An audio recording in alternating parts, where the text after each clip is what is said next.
पाकिस्तान के मायानाज स्नाइपर राजा ज़ीशान हैदर की हंगामा खेज दास्तान।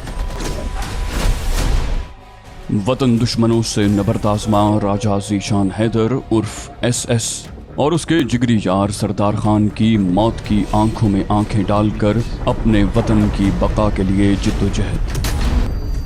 कदम कदम पर सनसनी और असरार के रंग लिए ऐसे वाक़यात कि सुनने वालों के सांस थम जाएं।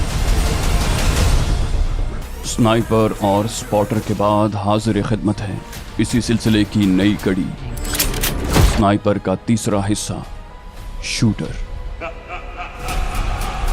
आपके लिए पेश खिदमत हैं नए हंगामे, पुरानी दुश्मनियाँ, एडवेंचर, एक्शन और वतन के लिए जान कुर्बान करने का अज़्म रखने वाले सरफरोशों की दास्तान। रियाज आकिब कोहलर के कलम से निकला एक लाजवाल किरदार।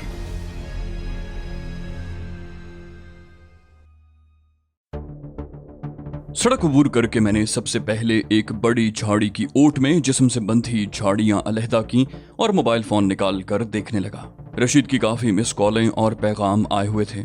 उस खैरियत के पैगाम के साथ चंद हिदायत भी लिख कर भेजी और सड़क से कदरे फासला रख कर उसके मुतवाजी चलना शुरू कर दिया। सड़क पर गाड़ियों की बत्तियां नजर आते ही मैं आड़ में हो जाता। अगर कोई गड्ढा या झाड़ी न मिलती तो फकत जमीन पर लेट कर साकिन हो जाता। तेज रफ्तारी से गुजरने वाली गाड़ी से कोई 20-25 कदम दूर जमीन पर लेटे शख्स को देखने में कामयाब नहीं हो सकता था। किलोमीटर 2 किलोमीटर का फासला तय किया होगा कि अचानक रख्त आवाज ने मुझे हैरत से उछलने पर मजबूर कर दिया। साथ ही टॉर्च रोशन हुई। अबे कौन है और कहां से आ रहा है? मैंने कहा घनश्याम हूँ महाराज, करीब ही कच्ची आबादी में झोंपड़ी है, वहां जा रहा हूँ। तहक्कुमाना आवाज उभरी, हाथ सर से ऊपर करके करीब आ जाओ। मैं हाथ सर से बुलंद करके कांपते हुए अंदाज में उसके करीब जाने लगा। महसूस यही हो रहा था कि मैं आसमान से गिरकर खजूर में अटक गया हूँ। न जाने वो किस मकसद के लिए वहां मौजूद था। इसी असना में सड़क की जानिब से आवाज उभरी, कौन है पारेश? पारेश ने कहा, पूछ कर बताता हूँ सर जी। उसी वक्त सड़क पर एक कार की बत्तियां दिखाई दी। करीब पहुंचने पर तेज टॉर्च जलाकर कार को रोकने का इशारा किया गया। मुझे फौरन ही अंदाजा हो गया था कि उन्होंने वहां चेक पोस्ट कायम की हुई थी और उनका एक शख्स फितरी तकाजे के लिए सड़क से कदरे दूर हटा बैठा था। तभी उसकी नजर मुझ पर पड़ गई थी। मैं हाथ सर से बुलंद किए उसके करीब हुआ। उसने मुझे उल्टा घूमने का इशारा किया, घूम जाओ। उसने हाथ में सिर्फ टॉर्च पकड़ी थी और कोई हथियार वगैरह नजर नहीं आ रहा था। मेरी तलाशी लेते ही ग्लॉक उसके हत्थे चढ़ जाता और फिर वो मुझे बेबस करने में कामयाब हो जाता। इससे पहले ही मुझे अपना काम कर गुजरना था। मुड़ने का झांसा देते हुए मैं एकदम पलटा और बरकी कौंदे की तरह झपटा। जब तक उसकी समझ में कुछ आता मेरा बायां हाथ उसके मुंह पर जम चुका था, जबकि दाएं हाथ से मैंने उसकी गर्दन के गिर्द शिकंजा कसा। अगले ही लम्हे गर्दन तोड़ झटके ने उससे जिंदा रहने का हक छीन लिया। टॉर्च भी हाथ से छूटकर नीचे गिर गई थी। उसके साथ ही कार की तरफ मुतवज्जे थे, इसलिए ये कार्रवाई उनकी नजर से ओझल रही थी। उसका जिस्म बिजली का करंट लगने वाले शख्स की तरह थरथरा रहा था। उसे जमीन पर फेंक कर मैंने टॉर्च उठाई और उसकी रोशनी में चेक पोस्ट की तरफ चल पड़ा। कार आगे बढ़ गई थी। मेरे एक हाथ में पिस्तौल और दूसरे में टॉर्च थी। टॉर्च मैंने जलाए रखी कि उसकी तेज रोशनी मुझे आड़ मुहैया कर रही थी। वहां 3 आदमी मौजूद थे। वो आरजी चेक पोस्ट थी। एक डॉटसन को आड़ा तिरछा खड़ा करके आधी सड़क बंद कर दी थी, यूं कि वहां से सिर्फ एक गाड़ी का गुजर मुमकिन था। 2 प्लास्टिक की कुर्सियां और उनके सामने प्लास्टिक की मेज भी रखी थी। एक आदमी कुर्सी पर बैठा था। मेज पर एक पिस्तौल नजर आ रहा था। 2 अफराद कंधों पर हथियार लटकाए धीमी आवाज में गपशप कर रहे थे। चौथा शख्स गालिबन पारेश ही था, जिसकी गर्दन मैं तोड़ चुका था। तमाम सादा लिबास पहने हुए थे, जो जाहिर कर रहा था कि वो श्रीनाथ के पालतू थे। अगर पुलिस वाले होते तो वर्दियों में होते और खुफिया एजेंसी वाले इस तरह चेक पोस्ट नहीं लगाया करते। अलबत्ता एक बात तय थी कि वो तरबियत याफ्ता जरूर थे और श्रीनाथ के पास तरबियत याफ्ता मुहाफिजों का दस्ता भी था। यकीनन ये उन्हीं में से थे। हथियार बरदारों में से एक मेरी तरफ मुतवज्जे हुआ, कौन था? पारिश। और ये टॉर्च भी बुझा दो। कुर्सी पर बैठा हुआ शख्स भी मेरी तरफ मुतवज्जे हो गया था। उनके अलावा कोई नजर नहीं आ रहा था। मुझे कुर्सी पर बैठा हुआ दुश्मन अहम लगा। उससे ज्यादा नहीं तो थोड़ी बहुत तफ्तीश की जा सकती थी। एक लम्हे में फैसला करते हुए मैंने ग्लॉक सीधा किया और दोबारा लबलबी दबा दी। ठक ठक की मध्यम आवाज ने पहरेदारों की जान इस फजूल जिम्मेदारी से छुड़ा दी थी। नीचे गिरकर वो खुशी से नाचने लगे, मगर ये भी हकीकत है कि सर में लगने वाली गोली ज्यादा देर नहीं खुशी मनाने की इजाजत दिया करती। मैं उनके रक़्स से महजूज नहीं हो सकता था, इसलिए कुर्सी पर बैठे शख्स की तरफ मुतवज्जे हुआ जो तड़प कर खड़ा हो गया था। उसने हाथ जेबों में डाले हुए थे। उसके संभलने से पहले मैं उसे रोशनी के हिसार में ले चुका था। उसके हाथ जेबों से निकले। इस असना में नजरें मेज पर रखे पिस्तौल की तरफ उठी थीं।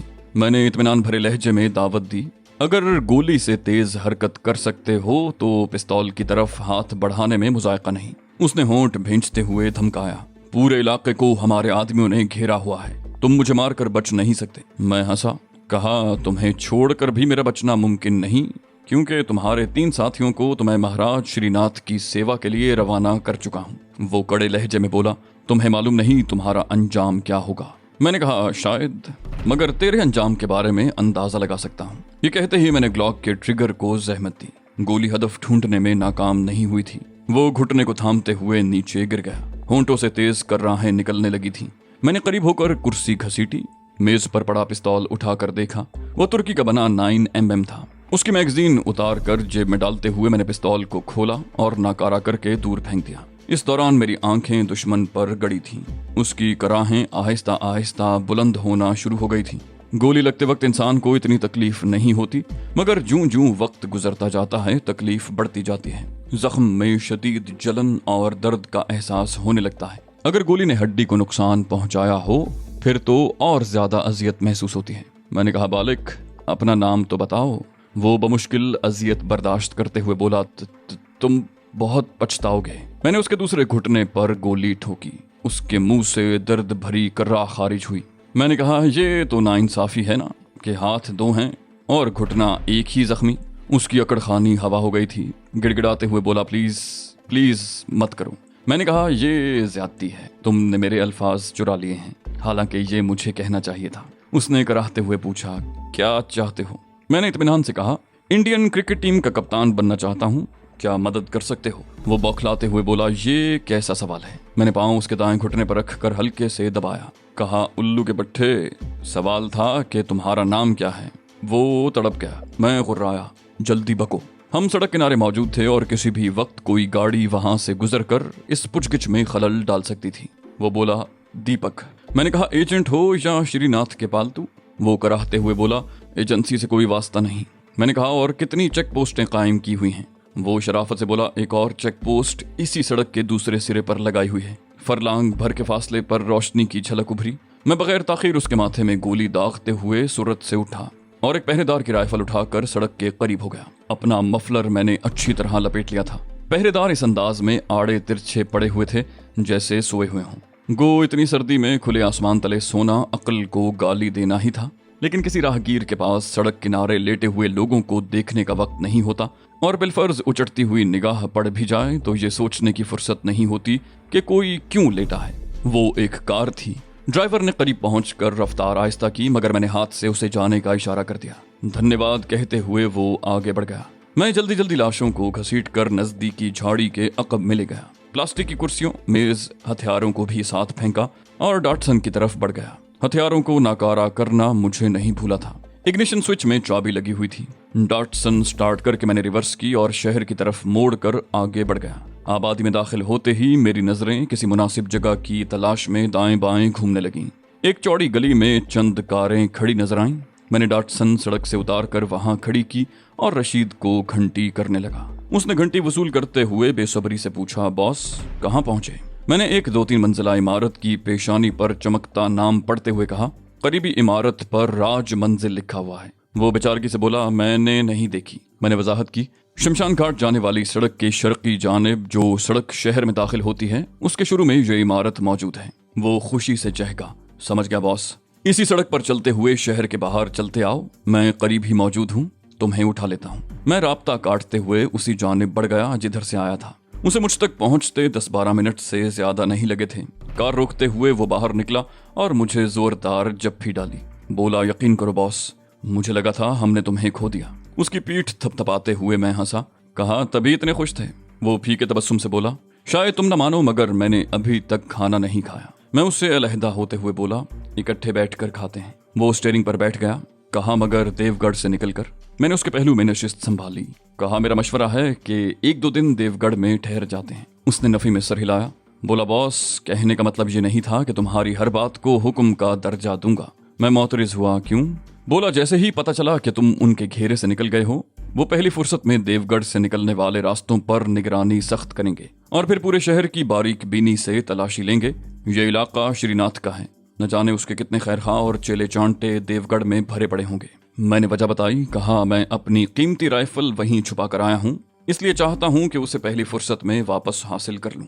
वो रफ्तार बढ़ाते हुए बोला, अगर वो उनके हाथ न लगी तो चंद दिन के बाद मिल जाएगी, और उसके लिए तुम्हारा यहाँ रहना जरूरी नहीं, ये काम कोई और भी कर सकता है। मैंने कहा, ठीक है। फिर मौजू तब्दील करते हुए कहा, कोई नई ताजी? वो मुसरत से बोला, महाराज, श्रीनाथ यादव का अंतिम संस्कार हो गया है। सुना है किसी अनाड़ी स्नाइपर का शिकार बना है, इसलिए मरने के साथ बदनामी की जिल्लत भी बेचारे का मुकद्दर बनी। मैंने पूछा, दनेश राम से बात हुई? वो इत्मीनान से बोला, उसी के पास जा रहे हैं, खुद ही बात कर लेना। मैंने पूछा, तुम्हें कैसे पता चला कि दुश्मन मुझे घेर रहे हैं? वो वजाहत करते हुए बोला, श्रीनाथ को गोली लगने की तस्दीक करते ही मैं शमशान घाट से निकला। रास्ते में मुख्तलिफ कारों को उस पहाड़ी का रुख करते देखा जहां तुम छुपे थे। तभी अंदाजा हुआ दुश्मन ने तुम्हारी दुरुस्त जगह का पता चला लिया था, और महसूस यही होता है कि उन्हें पहले से सुनगुन थी। तभी तो घेराव करने वाले बगैर किसी ताखीर के वहां पहुंच गए थे। दूसरे मरहले में पुलिस और श्रीनाथ के चेलों को भी बुलवा लिया गया।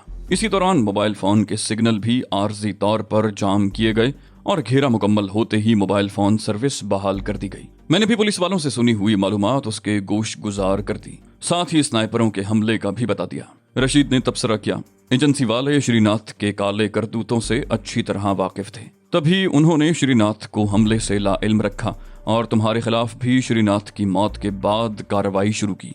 मैंने सोचते हुए कहा, अगर उन्हें जगह का इल्म होता तो पहले ही से मेरे गिर्द घेरा तंग कर देते। वो तुर्की बतुर्की बोला, अगर उन्हें जगह का इल्म न होता तो इतनी जल्दी स्नाइपर तुम्हारे खिलाफ कैसे गोली चलाते? मैंने तज्जिया किया। कहा, मोहन भिमानी और उसके साथियों के कत्ल की वजह जानते ही उन्हें इतना तो यकीन हो गया था कि इस कार्रवाई के पीछे एक स्नाइपर छुपा है। गोली की शनाख्त से उन्हें स्नाइपर के नाम का भी पता चल गया होगा। अब रह जाता है मेरी जगह के बारे में अंदाजा लगाना।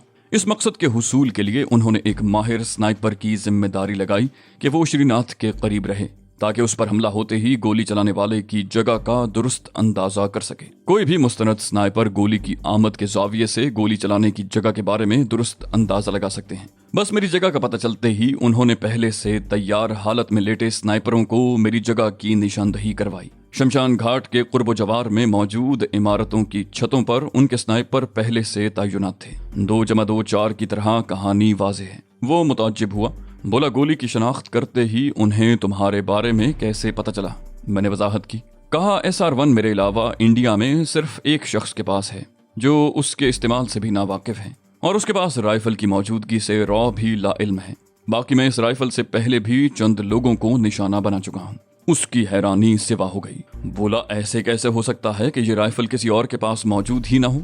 पैसा हो, चीजें दस्तयाब हो ही जाती हैं। मैंने फलसफियाना लहजे में कहा, जो नायाब हो वो हर जगह दस्तयाब नहीं होती।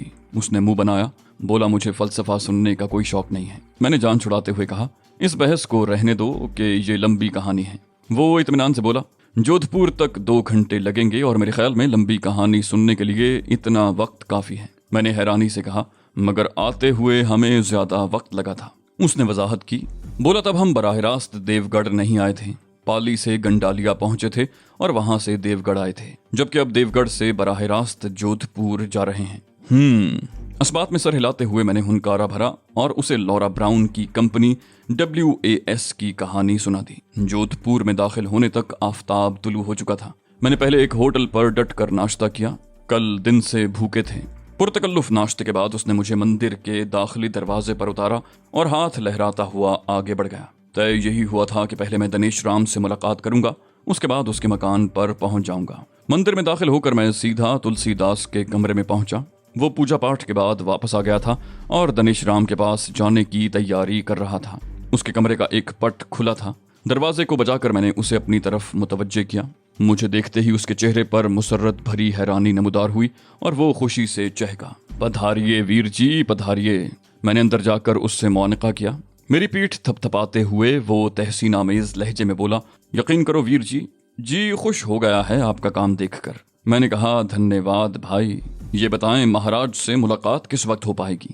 وہ بولا وہ تو بے چینی سے آپ کے منتظر ہیں، انہیں صبح سویرے ہی ستیش ورما کا پیغام موصول ہو گیا تھا۔ میں دروازے کی طرف مڑا، کہا تو چلیں ان کے پاس۔ بنسی نے نفی میں سر ہلاتے ہوئے ناشتے کا پوچھا اور میرے انکار پر کہا آپ فی الحال آرام کریں، آگیا ملتے ہی آپ کو لے جاؤں گا۔ میں موقع غنیمت جانتے ہوئے وہیں لیٹ گیا۔ بنسی لال دروازہ باہر سے بند کرتے ہوئے چلا گیا تھا۔ میں جاگا تو بنسی لال اب تک نہیں لوٹا تھا۔ غسل خانے میں گھس کر گرم پانی سے غسل کیا، باہر نکلا تو بنسی کو کھانے کے برتنوں کے ہمراہ منتظر پایا۔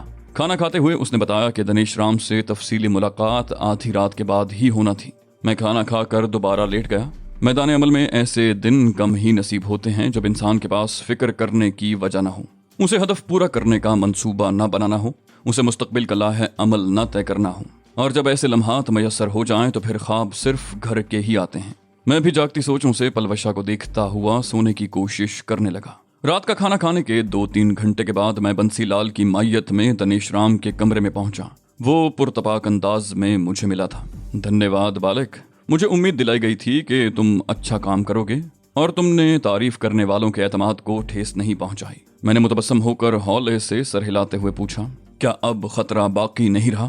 وہ اعتماد سے بولا بالکل باقی نہیں رہا۔ میں نے اندیشہ ظاہر کیا ہو سکتا ہے اس کے پاس دستاویزی ثبوت بھی موجود ہوں۔ اس کا اعتماد بحال رہا۔ بولا کوئی دستاویزی ثبوت اس کے ہاتھ لگا ہوتا تو شاید موجود بھی ہوتا، اسے تو بس معلوم ہوا تھا اور ہمیں اس معلومات کے سامنے گھٹنے ٹیکنے پڑے تھے کہ ایجنسیوں کی تفتیش اور نگرانی کا سامنا کرنا دشوار تھا۔ میں نے کہا اب میرے لیے کیا حکم ہے؟ اس نے اطمینان سے اعلان کیا تمہارے پاس قریباً ہفتے کا وقت ہے، اس کے بعد تمہارے سرحد پار کرنے کا کوئی نہ کوئی بندوبست ہو جائے گا۔ میں نے بے سکونی ظاہر کی، کہا میرے خیال میں تو ہفتہ زیادہ ہے۔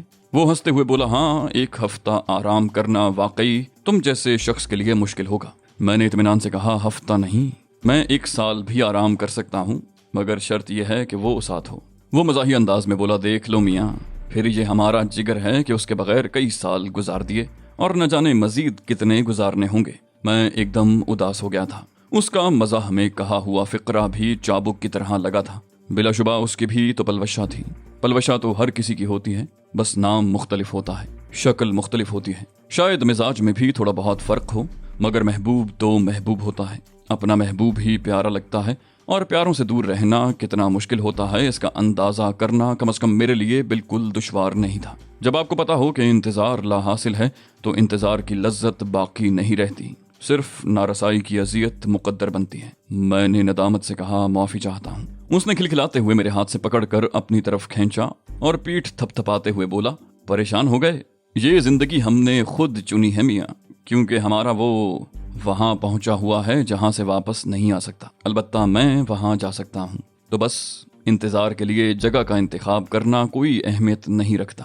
جب گزارا ہی جاتوں پر کرنا ہو تو ماحول اور مقام کے چناؤ کی ضرورت باقی نہیں رہتی۔ میں نے دکھی انداز میں کہا ستیش ورما کی 5 سال کی ایک بیٹی ہے جسے وہ اب تک نہیں دیکھ پایا۔ دنیش نے انکشاف کیا، امید ہے اگلی سردیاں وہ وطن میں گزار رہا ہوگا۔ میں مدعے پر آیا، کہا یہ ہفتہ ستیش ورما کے ساتھ گزار سکتا ہوں۔ اس نے نفی میں سر ہلایا، کہا بھول جاؤ کہ کوئی ستیش ورما تمہیں ملا تھا۔ میں نے لجاجت سے کہا اس سے الوداعی ملاقات تو کر سکتا ہوں۔ اس نے بے پرواہی سے کندھے اچکائے بولا وہ اب تک جودھ پور سے سینکڑوں میل دور جا چکا ہوگا۔ میں نے حیرانی سے پوچھا کہاں؟ وہ منہ بناتے ہوئے بولا یہ جاننا تمہارے لیے ضروری نہیں۔ میں اکتائے ہوئے انداز میں بولا مجھے کہاں جانا ہوگا؟ وہ بولا بنسی تمہیں ایک مکان تک پہنچا دے گا، کوشش کرنا 1 ہفتہ گھر میں ہی گزارنا۔ تو دوستو یہ تھی ہماری آج کی ایپیسوڈ۔ جیسا کہ آپ لوگ جانتے ہیں کہ یہ کہانی ساتھ ساتھ لکھی جا رہی ہے، تو یہ ہو سکتا ہے کہ اس کی اگلی اقساط آنے میں تھوڑی تاخیر ہو جائے۔ امید کرتے ہیں کہ آپ ہماری سچویشن کو سمجھیں گے اور ہماری دوسری سیریز کو بھی فالو کرتے رہیں گے۔ ہماری کوشش ہے کہ جلد از جلد آپ کے لیے مزید اقساط لے کر آتے رہیں۔ تب تک آپ ہماری دوسری سیریز دیکھ سکتے ہیں اور سراج ٹی وی پر آپ اسلامی کہانیاں بھی فالو کر سکتے ہیں۔ انشاءاللہ اگلی ویڈیو میں آپ سے ملاقات ہوگی، تب تک کے لیے اللہ حافظ۔